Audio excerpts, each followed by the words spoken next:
Road to Vostok is one of the most promising solo developed, at least for the most part, indie games that I've seen in a long time. And the developer Anti, I hope I'm saying his name right, recently dropped a playable preview of his final demo that's coming out October 13th.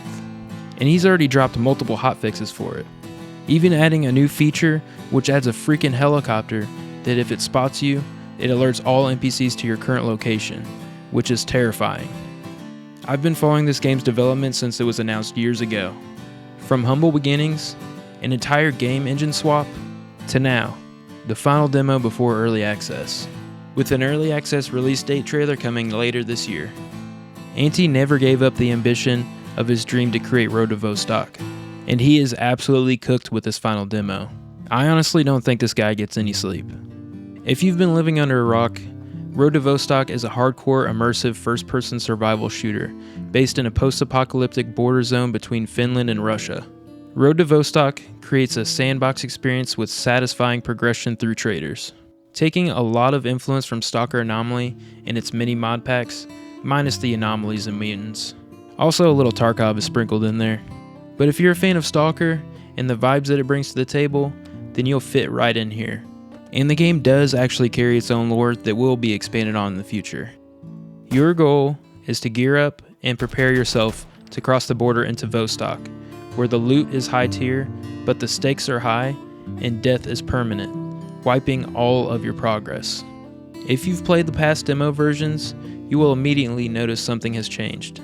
There are 3 new difficulty and weather options, pointing for a more modular approach for players. The only one you can play in the demo preview version is Standard, where you will start with a starting kit, and you spawn in a shelter with neutral weather, with full vitals, and permadeath is only in Vostok regions. The other 2 ramp up the tension, second being the Darkness mode, where you have no starter kit, a random spawn, random vitals, and random weather. The third being permadeath mode, which the only difference from Darkness mode being if you die anywhere in any of the maps, your entire progress is wiped, and you have to start from scratch. There's also 3 different weather options you can choose from: summer, winter, and dynamic, which is 200 in-game days of summer and 165 days of winter. Days in all 3 modes are actually 2.4 real-life hours. Winter has not been added yet, but the developer has teased a winter map for the second build of the final demo, which comes out the 13th of this month. It brings with it body temperature vitals, a frostbite mechanic so you will actually have to bundle up in warm clothing, as well as keep yourself warm with heat sources like fires. Hopefully this means we get to play all weather and difficulty options whenever Build 2 comes out. As of right now, the demo features 3 maps. The first being the map that you start in, Village, but it has been remodeled and literally quadrupled in size. The second map being the border zone between Finland and Vostok.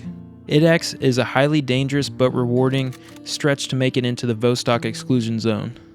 Like its name suggests, it's a more urban area full of Eastern European style apartments. You know, just like the ones you see in all these types of games.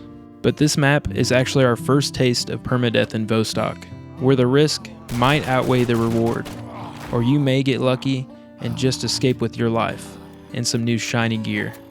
The final demo brings in a day-night cycle, along with a dynamic weather system, meaning fog, clear sky, wind, rain, and even thunder can realistically shift at any given moment. You can now customize your shelter with about any item you can find out in the wild. You can pick it up, spin it around, rotate it, place it in any orientation that you'd like. You can even move around and add more furniture, so you can create your own dream cozy hideout in the post-apocalypse. Anti is even adding a cat one day. Another step into making the world feel more immersive is the added voice acting to the demo. And that includes bandits and military screaming at you, even gasping for their last breath, which is pretty intense, which makes taking enemies out carry a lot more weight than it did before.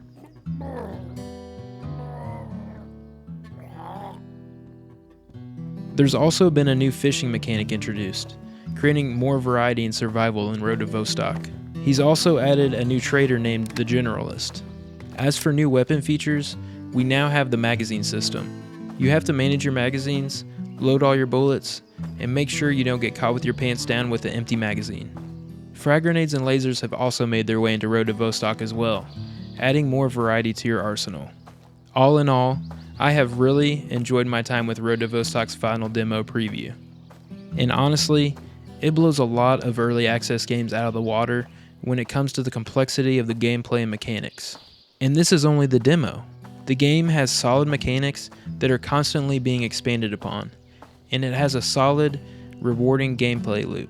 Its world feeling more interesting and lived in with each demo and update.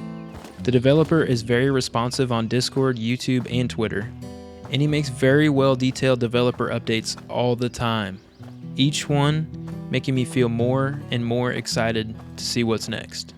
Full early access will contain 9 different maps, 4 traders, and multiple hideouts across all the maps, as well as the many features that will be coming to Road to Vostok in the future.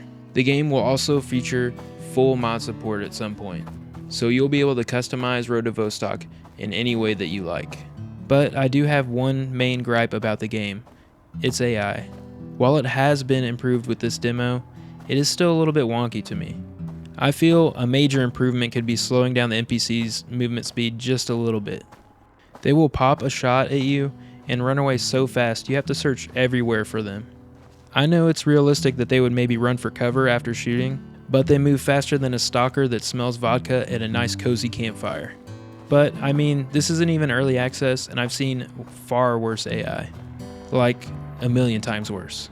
So whenever I think of promising game projects that I look forward to the most, the first thing that comes to my mind is Road to Vostok. Keep up the great work, Auntie. Let me know down in the comments what you feel about Road to Vostok's final demo. Subscribe to see more Road to Vostok content in the future, and I'll see you in the next one.